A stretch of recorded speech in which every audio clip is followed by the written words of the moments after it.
Hello everyone, welcome to the channel. मेरा नाम है अभिषेक पांडे और जो टॉपिक आज हम डिस्कस करने वाले हैं वो है speed, distance and time. Okay, तो बारी बारी से देख लेते हैं पहले ये तीनों चीज़ें होती क्या हैं। तो सबसे पहले देखते हैं स्पीड। स्पीड जो होती है आप सब जानते हो, जैसे स्पीड ना आदमी कोई दौड़ रहा है, चल रहा है, तो उसकी क्या रफ्तार है, मीन्स स्पीड मीन्स रफ्तार, किस पेस से चल रहा है वो ना। तो मतलब वो इसको अगर देखा जाए तो इसको जो हम दिखाते हैं ना, तो ये मीटर पर सेकेंड मीन्स पर second mean per unit time वो कितना डिस्टेंस ट्रेवल कर लेगा, मीन्स कितनी दूरी कोई भी आदमी कितनी दूरी जा रहा है पर यूनिट टाइम। मीन्स एक अगर आप टाइम को एक मान लो तो उतने एक टाइम में कितनी दूरी तय कर रहा है उसको हम स्पीड कहते हैं। ओके, तो इस केस में क्या होता है, अगर किसी की स्पीड आपसे बताया जाए कि स्पीड, जैसे नहीं कोई बाइक चला रहा है तो बाइक की स्पीड बोलते हैं ना 40 kmph। तो ये kmph क्या है, km है किलोमीटर, p मतलब पर आर, h मतलब आर हो गया। ओके, तो ये वही हो गया, किलोमीटर पर आवर बोलो उसको, मीटर पर सेकेंड बोलो, चाहे मीटर पर मिनट बोलो, सब एक ही चीज़ है। ओके, तो ये इसका यूनिट मतलब क्या होता है, किलोमीटर पर आवर, मीटर पर सेकंड और मीटर पर मिनट, कुछ भी होता है। तो स्पीड आप मतलब समझ गए, स्पीड का मतलब है आप किस रफ्तार से जा रहे हो on behalf of time. Okay, तो इसका फॉर्मूला यहाँ से बन के आता है स्पीड का, speed equal to distance upon time. Okay, ये बेसिक सा फॉर्मूला है। So speed equal to distance upon time, ये हो गई अपनी स्पीड। यही फार्मूला जो है आपका हर जगह लगने वाला है। इसी से क्या होता है, डिस्टेंस निकालना हुआ तो इधर स्पीड इंटू टाइम हो जाएगा, तो distance equal to speed into time हो जाएगा।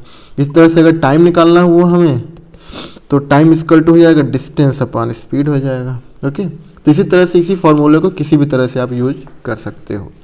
तो ये हो गया अपना स्पीड। स्पीड के बाद जब डिस्टेंस क्या होता है, डिस्टेंस हम सब जानते हैं, डिस्टेंस मीन्स आप कितनी दूर जा रहे हो, किसी भी समय में कितनी दूर जा रहे हो। मीन्स अगर बोला जाए कि मैं हर रोज़ 4 किलोमीटर दौड़ता हूँ, तो 4 किलोमीटर क्या है, वो मेरी डिस्टेंस है। ओके, 4 किलोमीटर मैं दौड़ रहा हूँ तो वो मेरी डिस्टेंस है। और कोई अगर बोल दे कि मैं 4 किलोमीटर पर आवर दौड़ता हूँ, 4 किलोमीटर पर आवर, ओके, तो इसका क्या मतलब हो गया, ये हो गया उसकी स्पीड, पर आवर हो गया ना, यूनिट टाइम पे दे दिया तो ये हो गई इसकी स्पीड। और बोल दिया कोई सिंपली कि मैं 4 किलोमीटर दौड़ता हूँ, तो वो हो गई उसकी डिस्टेंस हो गई। ओके, और यहीं पे फिर समझ लो टाइम को भी, तो टाइम यही जो पर आवर आ रहा है ना, टाइम मतलब अगर बोला जाए आप 4 किलोमीटर दौड़ रहे हो तो कितना टाइम ले रहे हो, मीन्स कितना समय लग रहा है आपको, वो ड्यूरिंग वो जो जर्नी आप स्पेंड कर रहे हो उसमें कितना टाइम ले रहे हो, वही चीज़ होती है टाइम। तो इसको सेकेंड में, मिनट में, आर में, किसी भी चीज़ से इसको डिनोट कर सकते हैं। ओके, आई होप कि तीनों चीज़ें समझ गए हो गया। बहुत ही बेसिक से बताया हूँ मैं, अगर आपको ये सब पता है तो आप डायरेक्ट स्किप करके डायरेक्ट आ सकते हो इधर। तो देखो हमने एक फार्मूला पढ़ा, इसके अलावा इसमें कोई फार्मूले नहीं है, इसी फार्मूले से मिलके ही सारे फार्मूले बने हुए हैं। ओके, तो फार्मूला क्या था हमारा, speed means speed equal to S, speed को हम एस से दिखाएंगे, स्पीड इक्वल टू डिस्टेंस को डी से दिखाएंगे, ये हो जाएगा अपनी डिस्टेंस, डिवाइड बाई टाइम को टी से दिखाएंगे, तो ये हो गया अपना टाइम। इसी फार्मूले का यूज होना है हर एक क्वेश्चन पे, इसी फार्मूले के यूज से सारा क्वेश्चन आने वाला है। अब देखो क्या होता है ना, कुछ केसेस आते हैं, जैसे मान लो दे दिया गया है ना, रिलेटिव स्पीड का भी पूछ लेता है आपसे, है ना, कि क्या है रिलेटिव, तो रिलेटिव स्पीड, तो रिलेटिव स्पीड का क्या होता है ना, रिलेटिव स्पीड से पहले आप समझ लो एवरेज स्पीड।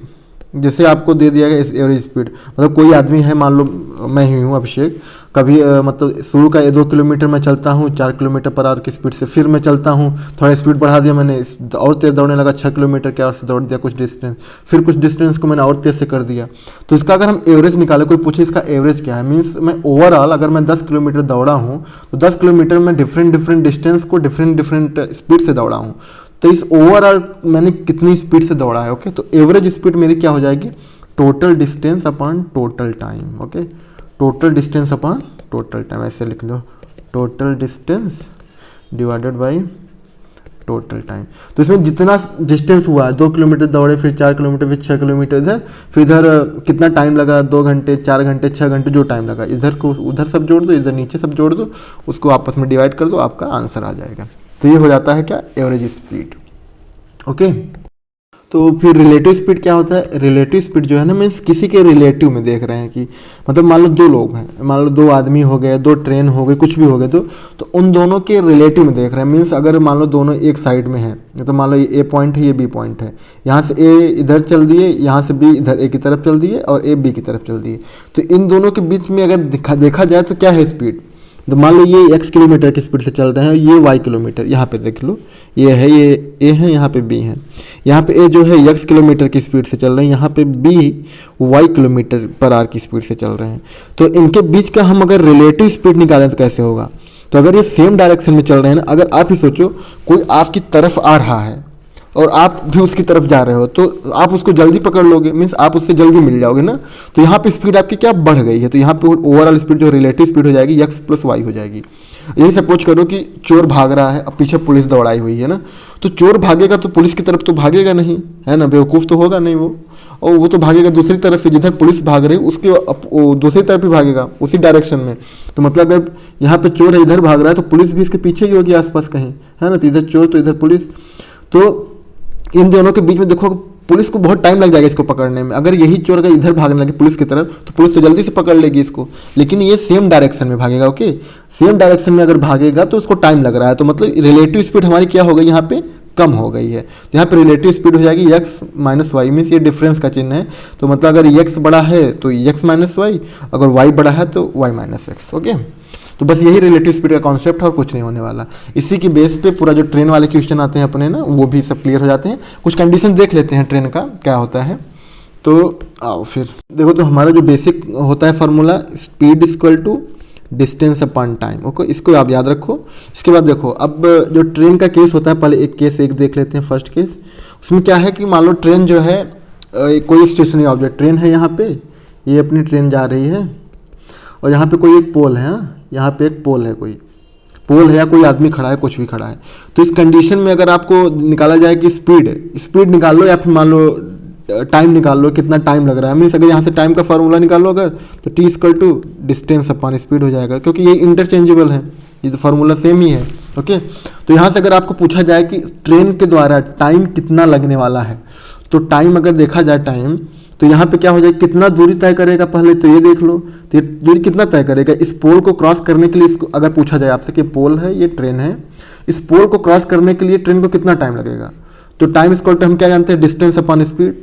तो डिस्टेंस यहाँ पे कितना ट्रेवल करेगी ट्रेन इसको क्रॉस करने के लिए, ये जितनी ट्रेन की लेंथ है। ओके, मान लो ट्रेन की लेंथ है l।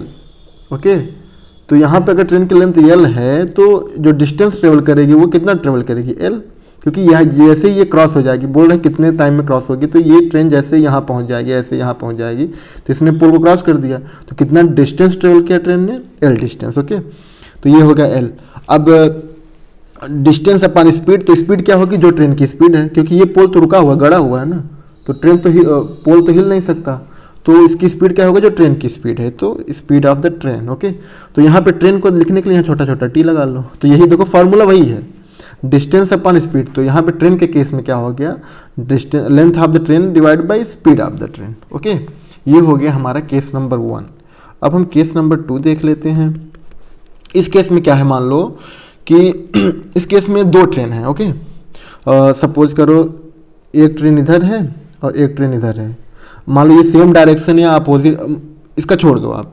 मान लो दो ट्रेन हैं, एक ट्रेन रुकी हुई है और एक ट्रेन चल रही है, या फिर ऐसे समझ लो कि एक प्लेटफॉर्म है, ये प्लेटफॉर्म में फिक्स है। ओके, ये प्लेटफॉर्म है और ये ट्रेन है, ये अपनी ट्रेन है। ओके, तो क्या है, ये प्लेटफॉर्म तो फिक्स ही है, ट्रेन है इधर।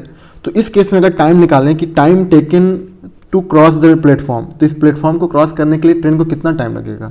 तो यहाँ पे अगर इसका ट्रेन का लेंथ LT है और इस प्लेटफॉर्म का लेंथ LP है ना, length of the platform LP, तो यहाँ पे क्या हो जाएगा, टोटल डिस्टेंस से कितना ट्रेवल करेगा ट्रेन इसको क्रॉस करने के लिए प्लेटफॉर्म को, LT इतना तो करेगा ही करेगा, प्लस LP प्लेटफॉर्म की जो डिस्टेंस है उसको भी इसको क्रॉस करना पड़ेगा।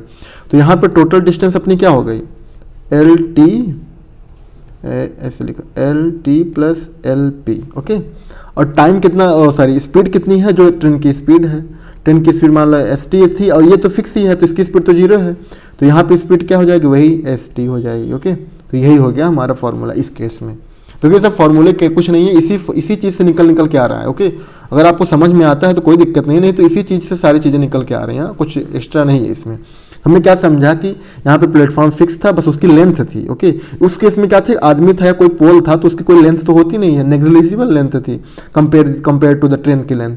तो इस केस में प्लेटफॉर्म की लेंथ है जो कि मतलब कि नेग्लिजिबल नहीं है ट्रेन के कंपेरिजन में। तो यहाँ पे हम प्लेटफॉर्म की भी लेंथ कंसीडर कर दिए हैं और ट्रेन की भी लेंथ कंसीडर कर दी है, और स्पीड जो है यहाँ पे एक ही है, ट्रेन की स्पीड, क्योंकि प्लेटफॉर्म तो फिक्स है। ये तो हमारे 2 केस हो गए। अब आते हैं तीसरा केस देख लेते हैं। इस केस में क्या होता है कि ऐसे में ना कि मान लो 2 ट्रेन है। ओके, 2 ट्रेन हो गई, तो ट्रेन एक इधर हो गई, ट्रेन एक इधर, ट्रेन 2 ट्रेन का क्यों कर रहे हैं, मान लो क्योंकि इसका मान L1 लेंथ है, इसका L2 लेंथ है। ओके, इसकी स्पीड S1 है, इसकी स्पीड S2 है। तो इस केस में टाइम कितना होगा, अगर दोनों ट्रेन को आपस क्रॉस करना है, दोनों ट्रेन को क्रॉस करने में कितना टाइम लगेगा, तो total distance upon total time है, तो टोटल डिस्टेंस अपॉन टोटल हम ओवरऑल स्पीड कर देंगे। ओके, तो यहाँ पे देखो टोटल डिस्टेंस क्या है, अगर ये दोनों सपोज करो दोनों सेम डायरेक्शन में जा रहे हैं ना, केस 1 में इसका फर्स्ट देख लो कि सेम डायरेक्शन है, अगर सेम डायरेक्शन, तो अगर ये भी इधर जा रही है, ये भी ट्रेन इधर जा रही है। ओके, तो इस केस में क्या होगा, टाइम टेकन कितना होगा, तो यहाँ पे L1 plus L2 total distance, तो यहाँ पे लेंथ की ट्रेन फर्स्ट की लेंथ, ट्रेन सेकेंड की लेंथ, दोनों को ऐड कर देंगे, ये हो जाएगा डिस्टेंस। और स्पीड क्या होगी, देखो अगर दोनों सेम डायरेक्शन में जाएंगे तो हमने क्या समझा था कि चोर अगर भाग रहा है, पुलिस पीछे है, तो उनको टाइम पकड़ने में ज़्यादा टाइम लगेगा, मतलब उनका डिफरेंस, मतलब S1 डिफरेंस S2। तो मैंने डिफरेंस इसलिए लगाया, अगर S1 ज़्यादा है तो S1 एंड S2 ज़्यादा है S2। ओके, अगर सपोज करो S1 पीछे है, S2 आगे है, और S2 की स्पीड हमेशा ज़्यादा है, तो ये ट्रेन S1 कभी पकड़ ही नहीं पाएगी S2, क्योंकि वो तो स्पीड ऑलरेडी ज़्यादा है, तो ये कभी पकड़ ही नहीं पाएगी। इस केस में क्या हो जाएगा ना, तो ये टाइम इनफाइनाइट आ जाएगा। ओके, तो इसलिए यहाँ पे डिफरेंस लगा रहे हैं, और ऐसा क्वेश्चन देगा भी नहीं जैसा मैं बता रहा हूँ। ओके, तो यहाँ से आप हम समझ लिए कि 2 ट्रेन हैं, अगर 2 ट्रेन स्पीड है कुछ उनकी लेंथ है, तो उस कंडीशन में ये होता है फॉर्मूला, कब, जब वो सेम डायरेक्शन में जा रही हैं। जब वो अपोजिट डायरेक्शन में जाएंगी, अपोजिट डायरेक्शन के लिए क्या हो जाएगा, टाइम टेकन, यहाँ पे टाइम हो जाएगा आपका, लेंथ तो वही है L1 plus L2 plus distance, but क्या हो जाए यहाँ पे स्पीड क्या हो जाएगी, S1 प्लस S2, क्योंकि दोनों सेम अपोजिट डायरेक्शन में, एक इधर से आ रही है, एक इधर से आ रही है, तो जल्दी मिलेंगे ना, एक दूसरे से जल्दी मिलेंगे, तो स्पीड क्या है, ओवरऑल बढ़ जाएगी स्पीड, एक दोनों अपोजिट डायरेक्शन से आ रहे हैं, तो ये उनका फॉर्मूला हो जाएगा। ओके, आई होप कि आपको यहाँ तक क्लियर हो गया होगा। अब देखो क्या करते हैं, अब एक तीसरा केस आता है। उस केस में क्या होता है कि केस 3, इस केस में क्या होगा आपको, केस 3 नहीं, केस 4 होगा शायद ये, हाँ केस 4 है ये। तो देखो केस 4, इस केस में क्या है, अभी हमारा जो ऑब्जेक्ट है पोल तो अब नहीं है, पोल को हटा दो, हमारा ट्रेन है एक, ये है ट्रेन जिसकी distance speed means length LT है, स्पीड ST है, और यहाँ पे है एक आदमी, हाँ ये है आदमी, भाई साहब है कोई। अब क्या है कि ये आदमी ट्रेन देखा दौड़ने लगा आदमी। ओके, अगर आदमी दौड़ रहा है, इधर ट्रेन भी चल रही है, अगर दोनों सेम डायरेक्शन में चल रहे हैं, तो इस कंडीशन में क्या होगा, टाइम कितना हो जाए, डिस्टेंस वाइज स्पीड होता है, तो डिस्टेंस यहाँ पे LT, और इसकी तो कोई आदमी जो है उसका नेग्लिजिबल डिस्टेंस है, तो यहाँ पे हम लेंथ, ट्रेन की लेंथ लिख देंगे डिस्टेंस। और स्पीड क्या है, स्पीड एक तो इसकी होगी ST ट्रेन की स्पीड, अगर मान लो आदमी की भी कुछ स्पीड है SH, ओके कुछ भी मान लो, ऐसे ही मान लो, अगर आदमी को कुछ स्पीड है और आदमी भी अपोजिट डायरेक्शन में सेम डायरेक्शन चल रहा है, जिस डायरेक्शन में ट्रेन चल रही है उस डायरेक्शन में आदमी भी चल रहा है, तो उस जब सेम डायरेक्शन होती है तो हमें पता है क्या होता है, डिफरेंस लगा देते हैं, तो ST माइनस S हो जाएगा। ये कब, जब है हमारा same direction. Okay, same direction, यही अगर अपोजिट डायरेक्शन हो जाएगा तो उस केस में अगेन क्या हो जाएगा, LT डिस्टेंस तो वही, तो ST प्लस S, ये हो जाएगा किसके लिए, अपोजिट डायरेक्शन के लिए। सेम वही जो भी पिछले वाले कंडीशन किया था वही चीज़ कर रहे हैं, बस इसमें क्या है, ट्रेन दूसरी नहीं है तो उसकी लेंथ नेग्लेक्ट करके बस उसकी स्पीड ले रहे हैं बस।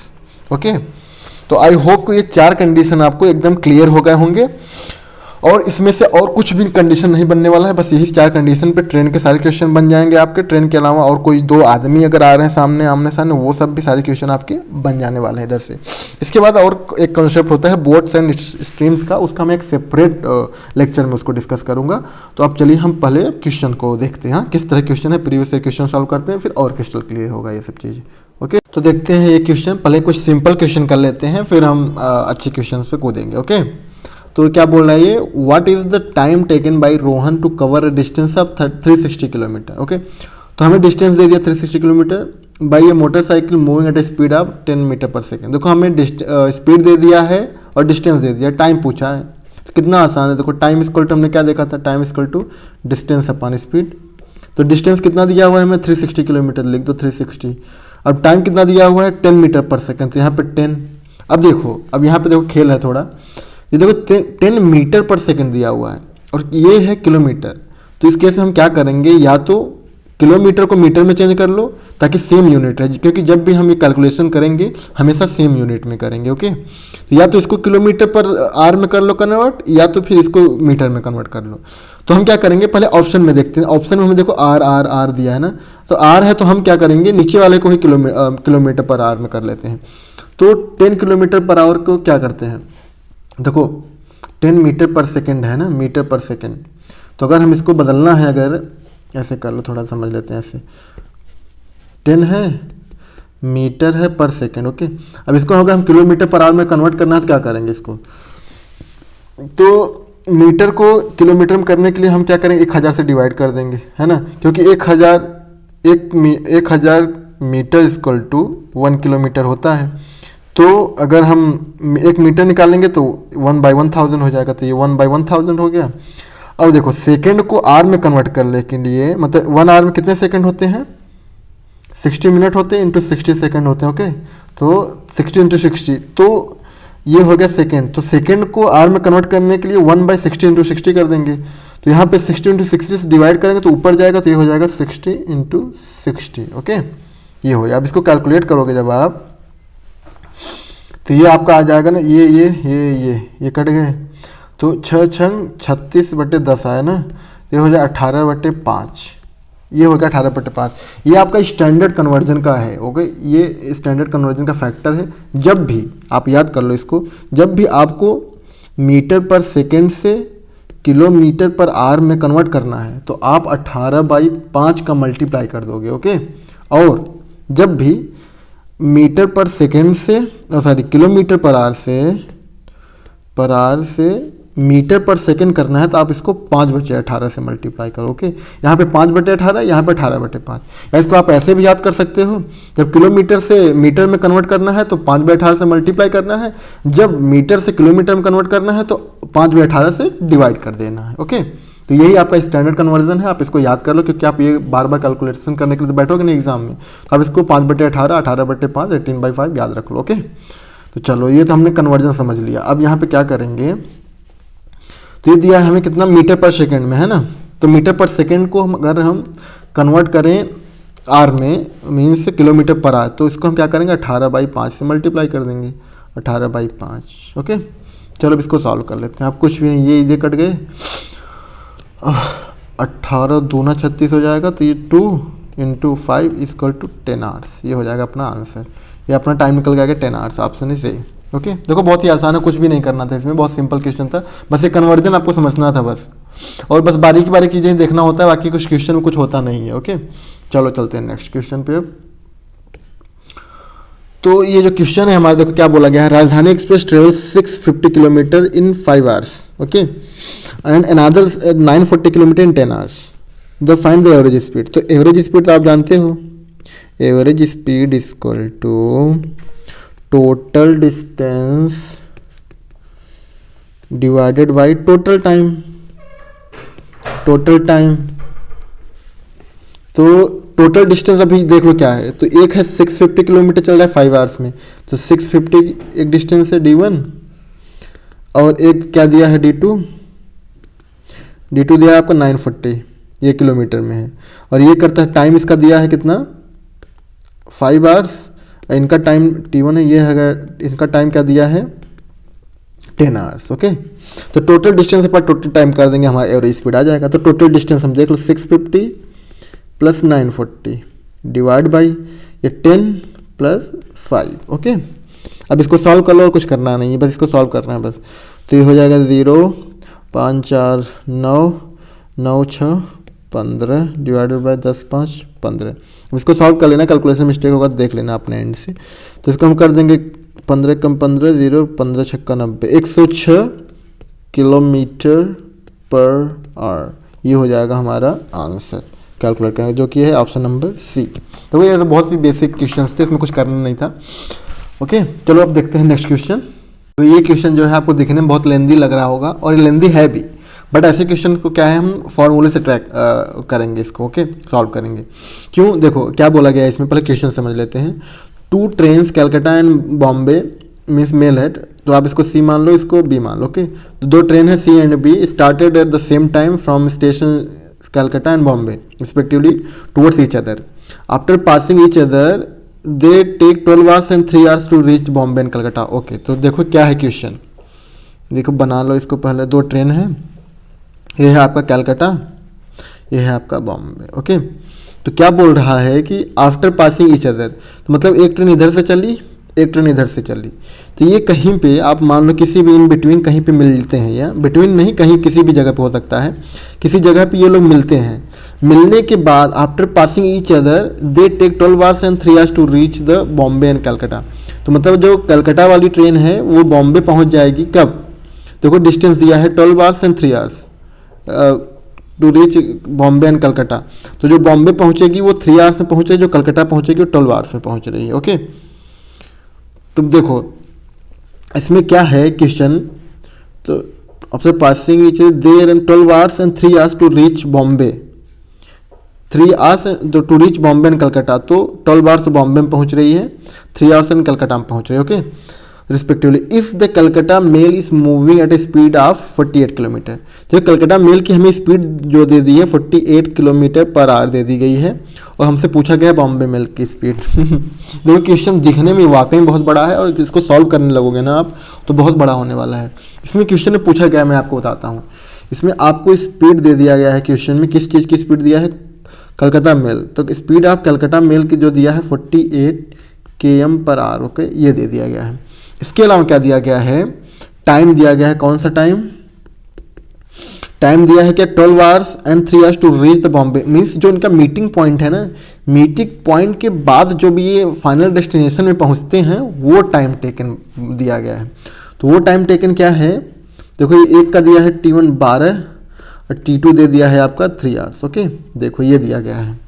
अब इसमें क्या करेंगे, तो आप इसको ऐसे लिख लो, T1 T2 है तो इसका C है, तो ये हो जाएगा C, कलकत्ता का C है। ओके, अब इसका क्या है बॉम्बे, तो इसको B कर दो। ओके, तो क्या दिया, ऐसे कंडीशन में क्या होता है, जब भी जब भी क्वेश्चन में ऐसे दिया हो क्वेश्चन कि 2 ट्रेन हैं या 2 कोई भी हो, वो किसी मीटिंग पॉइंट पे मिलने के बाद मीन्स दोनों का डिस्टेंस सेम है, मीन्स ओवरऑल डिस्टेंस देखा जाए दोनों का सेम ही है ना, इसने भी उतना ही डिस्टेंस ट्रेवल किया, उसने भी इतना डिस्टेंस ट्रेवल किया।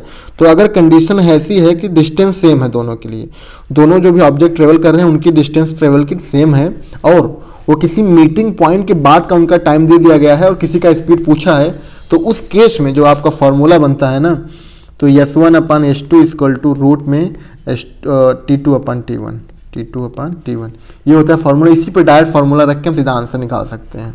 ओके, तो देखो यहाँ पे हमारे लिए क्या है, तो कैलकाटा का कर दो डिवाइड बाय बॉम्बे का इक्वल टू रूट में हो जाएगा T of Bombay divide by T of Calcutta. Okay, अब यहाँ पे सारे की देख दो वैल्यू, सारे वैल्यू पता ही है हमें। तो SC हमें दिया हुआ है, SB हमसे पूछा गया है। ओके, कैलकाटा का दिया हुआ है 48, बॉम्बे का पूछा है, और बॉम्बे का हमें ये 3 दिया है, कोलकाता का दिया है हमें 12। ओके, तो ये हो जाएगा 3 चौक 12, तो 1 रूट में 1/4 इक्वल टू 1/2 हो जाएगा। तो SB इक्वल टू हो जाएगा 48 × 2, तो ये हो जाएगा 96 किलोमीटर पर आवर। ये हो जाएगा अपना आंसर। देखो दिखने में वाकई में लेंदी था, अगर हम कन्वेंशनल मेथड से करने जाएंगे तो लेंदी होने ही वाला है, क्योंकि हम सेपरेट पहले इनका टाइम निकालेंगे और डिस्टेंस से इक्वल करेंगे दोनों का, तो इक्वेशन बनेगा जो फिर वहाँ से हम जाके निकालेंगे। तो यहाँ से फार्मूला अगर याद कर लेंगे हमारा ज़्यादा बेहतर है, टाइम बचेगा हमारे लिए, तो जो कि हमारा डी आंसर निकल के आ गया। चलो अब देखते हैं नेक्स्ट क्वेश्चन। देखो अब ये क्वेश्चन क्या बोला गया है, अब motor car does a journey of in 17.5 hours, मतलब हमें टोटल टाइम दे दिया गया 17.5 hours, covering first half in 30 kilometre per hour and second half in 40 kilometre per hour. देखो तो क्या बोला गया, एक डिस्टेंस है जो कि टोटल डिस्टेंस को ट्रेवल कर रहा है 17.5 आवर्स में, डिस्टेंस मान लो डी है, ओके, इसको 17.5 आवर्स में ट्रेवल कर रहा है। कंडीशन क्या दिया है, हाफ ऑफ द डिस्टेंस में d/2 डिस्टेंस ये करते हैं 30 kmph से, और d/2 जो एक्स्ट्रा है उसको करते हैं 40 के स्पीड से। ये हमारे क्वेश्चन में दिया गया है और पूछा गया है फाइंड द डिस्टेंस, डी की वैल्यू हमें निकालनी है, ओके। तो देखो, तो हम देख रहे हैं टोटल टाइम दिया गया है कितना, 17.5, ओके। और टाइम इक्वल टू क्या होता है, distance upon speed, distance upon speed होता है कि नहीं होता है ना। तो यहाँ पे इंडिविजुअल है तो टोटल अपना टाइम इतना दिया है, दोनों का अलग अलग दिया है। तो पहले का डिस्टेंस है d/2, half of the journey, उसने किया 30 किलोमीटर में। फिर again second half of the journey इसने किया है कितना, 40 किलोमीटर पर आवर। ये सब टोटल इक्वल है किसके, 17.5 के। अब यहाँ से ये हमारा इक्वेशन है, इसी इक्वेशन को सॉल्व करके डी की वैल्यू निकाल देनी है, वही हमारा आंसर आ जाएगा। तो चलो इसको जल्दी से d/2 इधर कॉमन ले लिए, तो 1/30 प्लस 1/40, अब कुछ भी नहीं है, इसको जल्दी से आप कैलकुलेट करके निकाल सकते हो, ओके। तो ये हो जाएगा अपना 17.5, तो ये हो जाएगा 40 30, तो इसको ऐसे कर लो, 4×3 12, 120 होगा, 3×4 12, 4×3 12, d/2 इक्वल टू 17.5। तो यहाँ से d/2 हो जाएगा 17.5 इंटू 120 डिवाइडेड बाई 7, ओके। तो यहाँ से d की वैल्यू क्या निकल के आ जाएगी, तो यहाँ से कटेगा 7 दूनी 14, 14 15 16 17 3 7 5 35, 2.5 हो गया। तो ये 2.5 है तो 12 है, तो ये टोटल आपका इधर जाएगा 2, 150 इंटू 2 300, तो ये आपका हो जाएगा 300 किलोमीटर, सॉरी 600 किलोमीटर, ओके। ये हो जाएगा आपका 600 किलोमीटर, डी की वैल्यू है, d/2 आ गया 300, तो डी की वैल्यू आ गई 600 किलोमीटर। ये आप कैलकुलेशन है, बेसिक कैलकुलेशन। तो देखो इसमें भी कुछ भी नहीं करना था, 600, ये ऑप्शन नंबर आपका बी। तो इसमें क्या करना था, कुछ भी नहीं करना था, सीधा टोटल डिस्टेंस दिया, टोटल टाइम दिया हुआ था हमें। टोटल टाइम मीन्स टाइम किस इक्वल टू हम जानते हैं डिस्टेंस अपॉन स्पीड होता है, तो हम इसको फैक्टराइज कर दिया, अलग अलग सेक्शन में कर दिए, क्योंकि हाफ ऑफ द जर्नी का हमें दिया है 30, again half of the journey का हमें दिया है 40। देखो इस कंडीशन हमारा, देखो बनने तो 2 इक्वेशन थे, लेकिन हमारे एक इक्वेशन में काम ऐसे हो गया, क्योंकि जो हमने बोल दिया ना हाफ ऑफ द जर्नी, तो हमने, अगर हमें हाफ ऑफ द जर्नी ना दिया होता तो हम यहाँ पे x मानना होता, यहाँ पे y मानना होता हमें, ओके, या x माइनस कुछ दिया होता है, अगर डिस्टेंस दिया होता कुछ तो ठीक है, नहीं दिया होता तो y मानना होता। तो हमें 2 इक्वेशन चाहिए होती, जहाँ पे ये इक्वेशन सॉल्व ना हो पाता तब। बट यहाँ पे जो जैसे ही बोल दिया half of the journey this and this, तो उस वजह से हमारे डी की वैल्यू निकल के आ गई, ओके। चलो फिर नेक्स्ट क्वेश्चन देखते हैं। इस तरह का क्वेश्चन इधर देख लेते हैं। A passenger train takes 2 hours less for a journey of 300 kilometre, okay. तो हमें डिस्टेंस दे दिया है 300 kilometre, if the speed is increase by 5 kilometre. तो क्या दिया गया है हमें कि कोई आदमी है वो जो नॉर्मली चलता है तो मान लो x टाइम पे पहुंच जाता है, ओके, x टाइम पे कहीं पहुंच जाता है। बट अभी क्या है, जैसे उसने अपनी 5 किलोमीटर पर आवर की स्पीड बढ़ाई, तो वो अब कितना टाइम में पहुंच रहा है, 2 घंटे कम ले रहा है, जितना भी टोटल टाइम ले रहा था उससे 2 घंटे कम ले रहा है पहुंचने में। तो हमसे पूछा गया है आपकी नॉर्मल स्पीड बता दो कितनी है। तो देखो मान लो आपकी नॉर्मल स्पीड है आपकी x है आपकी नॉर्मल स्पीड। तो ऐसे कंडीशन में कैसे अप्रोच करते हैं ना, हमें देखो total time means time difference दे दिया गया है, कितना है टाइम डिफरेंस में। तो दोनों जब 2 कंडीशन है कि अगर जो नॉर्मल स्पीड से चलता है और 5 किलोमीटर स्पीड बढ़ा देता है, तो उन दोनों के बीच का जो डिफरेंस है 2 hours है, तो ये हो गया 2 hours, okay. Time difference 2 hours, तो 2 hours जो है टाइम डिफरेंस क्या है, जो ज़्यादा टाइम लिया है मीन्स मोर टाइम, माइनस जो लिया है less time, okay. More time minus less time कर देंगे तभी तो टोटल डिस्टेंस और टोटल टाइम डिफरेंस आ जाएगा हमारा ना 2 hour। अब देखो क्या हुआ, तो मोर टाइम मतलब क्या, जिसकी स्पीड कम है ना, तो स्पीड कम है तो पहले स्पीड क्या थी x मान लो, तो इस मोर टाइम इक्वल टू क्या होता है डिस्टेंस अपॉन स्पीड। तो डिस्टेंस हम देखो टाइम मोर टाइम है तो डिस्टेंस यहाँ की है 300 लिखो, और स्पीड कितना दिया गया है, स्पीड हमें वही तो निकालना है हमें। तो ये किस चीज़ मोर टाइम ले रहा है कब, जब नॉर्मल स्पीड से चल रहा था। अब 5 किलोमीटर बढ़ाने के बाद वो 2 घंटे कम ले रहा है, तो मोर टाइम ले रहा है कितना x मान लो x स्पीड से ले रहा है। अब क्या हुआ, अब डिस्टेंस सेम ही है, टाइम कम ले रहा है, क्यों, क्योंकि उसने अपनी स्पीड जो है बढ़ा दी है 5 किलोमीटर। तो x स्पीड थी पहले, अब 5 किलोमीटर उसने बढ़ा दिया। अब देखो इस इक्वेशन से क्या करना है, हमें आंसर निकालना है अब इससे सिर्फ एक्स की वैल्यू निकालने की, वही हमारा आंसर आ जाएगा, क्योंकि यूजुअल स्पीड निकालनी थी। ओके, तो चलो यहाँ सॉल्व कर लो। एक्स प्लस 5 हो जाएगा, एक्स गया इधर, एक्स प्लस 5, यहाँ 300 कॉमन लेके इधर भेज देंगे तो ये 2/300 हो जाएगा अपना।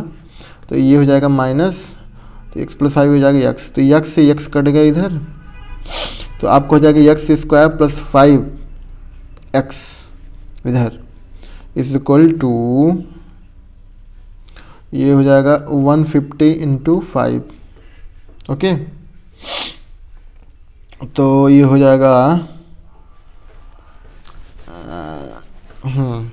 अब ये थोड़ा आपका क्वाड्रेटिक इक्वेशन बन गया, एक्स स्क्वायर प्लस 5x, ये हो जाएगा 15×5=75, 750 माइनस हो जाएगा, माइनस 750 इक्वल टू 0। इसको आप सॉल्व कर लेंगे क्वेश्चन को। तो देखो इसको सॉल्व करने के लिए अभी इसको ये थोड़ा बड़ा क्वेश्चन हो गया ये। ओके, तो इसको हम अभी सॉल्व तो कर लेंगे, बट इसमें टाइम लगने वाला है। तो क्या करो ना, ऐसे जब भी ऐसे क्वेश्चन बने तो आप यहाँ तक मत आया करो, ठीक है ना। इसको आप हटाओ, गोली मारो, यहाँ तक आना ही की जरूरत ही नहीं है। सीधा आप यहाँ से क्या करो, ऑप्शन आप पुट कर दो, क्योंकि इतना बड़ा क्वेश्चन सॉल्व करने कोई वो नहीं है। आप जितना आप टाइम लगाओगे उसको पूरा क्वेश्चन सॉल्व करके निकालने में एक्स की वैल्यू, उससे अच्छा आप 4 ऑप्शन चेक करके निकाल सकते हो। ओके, तो इस इक्वेशन में आप इसकी और सिंप्लीफाई कर लो पहले। तो 300 इधर आएगा, तो ये हो जाएगा 1/150 इसका to 1/x minus 1/x plus 5। Okay, ये हो जाएगा। तो इधर हम x की वैल्यू लिखे, पहले a की वैल्यू 10 है ना, a में 10 है तो 10 रख के देख लो। तो इधर 150 है, तो 1/10 माइनस 1/10 प्लस 1/15 हो जाएगा। ओके, तो इसको सॉल्व करेंगे तो हो जाएगा 150, तो ये हो जाएगा 10, ये हो जाएगा 15, ये 15 तो हम, तो ये 10 हो जाएगा, तो ये हो जाएगा 5/150। ओके, तो ये हमारा आंसर तो है नहीं, हो नहीं सकता अभी, क्योंकि ये हो जाएगा, तो क्योंकि हमारा 1/150 लाना था, तो ये ऑप्शन नंबर ए नहीं हुआ। अब ऑप्शन नंबर बी चेक कर लेते हैं। ओके, ऑप्शन नंबर बी है 12 भी नहीं होने वाला, क्योंकि सिंप्लीफाइड होता तो हो सकता है। हम सी और डी देखते हैं, 12 तो पॉसिबल ही नहीं हो नहीं सकता, सी और डी चेक करते हैं। ओके, तो सी पहले डी चेक कर लेते हैं। 25 है, तो मुझे लग रहा है 25 हो सकता है। तो अगेन इधर से करो, तो इधर हो गया 1/25 प्लस इधर 1/25 प्लस 5 30, 1/30, ये है माइनस का साइन इधर। अब इसको इधर से सॉल्व कर लेंगे, तो 5×5 से 5 इंटू 5 हो जाएगा, तो 5 इंटू 6 से 6×5 30 इंटू 5, ये हो गया। ओके, तो 25 से 25 ये हो जाएगा 6, 30 30 ये हो जाएगा 5, तो ये आ गया आपको 1/150, 15 1/150, तो ये हो जाएगा इक्वल। देखो यहाँ से ऑप्शन के थ्रू हमने डी ऑप्शन जो है हमारा सही हो गया। ओके, तो ऐसे ऑप्शन के थ्रू आप क्रॉस वेरीफाई कर सकते हो। देखो अगर आप इसको इक्वेशन को सॉल्व करने जाओगे तो बहुत ज़्यादा बड़ा होने वाला है, इसी तरह से हमेशा आप ऑप्शन में से थ्रू कर सकते हो। ओके, डायरेक्ट यहाँ से आप देखो, डायरेक्ट ये तो कोई आई ऑप्शन डायरेक्ट निगलेक्ट हो जाएगा, 12 हो ही नहीं सकता ऐसे कंडीशन में। ओके, तो 1/150 था, उधर मल्टीपल जब तक 5 लास्ट में या 0 नहीं है लास्ट में, तो आंसर आने वाला नहीं है आपका, जिस हिसाब से आपका इक्वेशन बना, जिस हिसाब से। ओके, ये देखो यहाँ से 1/150 था, तो इस हिसाब से हम नेगलेक्ट कर सकते हैं ऑप्शन को। ओके, चलो अब नेक्स्ट क्वेश्चन देखते हैं। तो इस क्वेश्चन में क्या गया है, a car travels 1/3 of the distance on a straight road with velocity of 10 km/h। Velocity means speed same चीज़ है। ओके, तो ये बोल रहे हैं कि 1/3, तो मान लो ऐसे कोई रोड है, तो इसका 1/3 जो है, 1/3 डिस्टेंस 10 km/h से चल रही है। उसके बाद नेक्स्ट 1/3 जो चल रही है वो भी कितने में चल रही है, 20 km/h। फिर उसके बाद नेक्स्ट जो 1/3 है वो 60 km/h। नेक्स्ट 1/3 जो है ये 60 km/h से चल रही है। तो आपसे पूछा गया एवरेज स्पीड बताओ। एवरेज स्पीड आप जानते हो total distance upon total time होता है। ओके, तो यहाँ पे जो है टोटल डिस्टेंस को हमें तो दिया नहीं है वैल्यू, तो यहाँ डी मानते हैं 1/3 1/3 1/3, तीनों को ऐड करेंगे टोटल डिस्टेंस डी ऑटोमेटिकली हो जाएगा। और यहाँ पे टोटल टाइम, तो हमें टाइम भी नहीं दिया गया है, हमें दिया गया है क्या, स्पीड दिया गया है इंडिविजुअल का। तो टोटल टाइम इक्वल टू क्या हो जाएगा, तो इसका इंडिविजुअल टाइम, और टाइम इक्वल टू क्या होता है, डिस्टेंस अपॉन स्पीड होता है। तो यहाँ कर दो, तो डिस्टेंस इसकी क्या हो जाएगी, d/3 अपॉन 10 प्लस इधर जाएगा d/3 अपॉन 20 प्लस इधर जाएगा d/3 अपॉन 60। ओके, तो यहाँ से d तो कैंसिल हो जाएंगे सारे, d सब कैंसिल हो जाएगा। ओके, तो अब ये हो जाएगा अपना 1/1/30 प्लस 1/1/60 प्लस 1/180। ओके, ये हो जाएगा अपना इक्वेशन। अब इसको हम सॉल्व करेंगे, जब कर लो सॉल्व, 180 हो गया, 3 छंग तो ये हो जाएगा 6, 6×3 1, 6×3 9 1 10 तो हो जाएगा 10/180, ये कट गया 1/18। ये 1/18 इक्वल किसके है, ये 1/18 तो है, बट ये देखो 1/1 बनी थी, यहाँ पे ओवरऑल 1 था ना, यहाँ पे क्या था ओवरऑल इसके बाई 1 था, इधर की 1/, था तो ये हो जाएगा 1/1/18 है, तो ये 18 ऊपर आ जाएगा, तो ये हो जाएगा टोटल 18, जो कि है हमारी डिस्टेंस, एवरेज स्पीड। तो एवरेज स्पीड आपकी आके निकल के आ जाएगी, average speed equal to 18। Okay, जो कुछ भी नहीं था, सिंपल सा कैलकुलेशन था, दिखने में भी कैलकुलेशन बहुत बड़ा लगता है लेकिन था कुछ नहीं। यहाँ पे ओवरऑल बटे ये है ना बॉटम पे डिनोमिनेटर में, इसको हमने सॉल्व किया सिंपली, और ये करके हमारा 18 आंसर आ गया, जो कि हमारा ऑप्शन नंबर है कि नहीं, ये 18 ऑप्शन नंबर ए। ओके, तो अब हम पहुँच गए अपने लेक्चर के एंड में। तो थैंक यू गाइस, इसके लिए बस इतना ही क्वेश्चन मैं किया हूँ। अगर इसके अलावा कुछ टाइप क्वेश्चन बच जाते हैं, जो कि मैं डेफिनेटली जानता हूँ बचे ही होंगे, तो आप मुझे पिन आउट कर देना, इस तरह के क्वेश्चन और बता दो। और जो मैं कोशिश करूँगा बोर्ड्स एंड सिस्टम्स में, और सॉरी बोर्ड्स एंड स्ट्रीम्स में जो और बच्चे होंगे दूसरे तरह का करा लूँगा, क्योंकि वो सिमिलर टॉपिक ही है, बस उसका नाम चेंज है थोड़ा, उसमें नदी भी बहती रहती है ना, तो यहाँ पे क्या है हमारा सरफेस है, रोड है मतलब ये फिक्स होता है, वहाँ पे रिवर है, रिवर तो वो भी चल रही है, मतलब अपना सरफेस भी मूव करने लगा है। ओके, तो उस कंडीशन में थोड़ा सिचुएशन चेंज हो जाती है रिलेटिव स्पीड का हर चीज़ का, तो वहाँ पे भी जब करेंगे क्वेश्चन तो आप रिलेट करोगे तो ज़्यादा क्रिस्टल क्लियर हो जाएगा क्वेश्चन, और वेरियस टाइप से और देख लेंगे। So that's it for today guys, tata, फिर मिलते हैं आपसे नेक्स्ट लेक्चर में। Okay bye.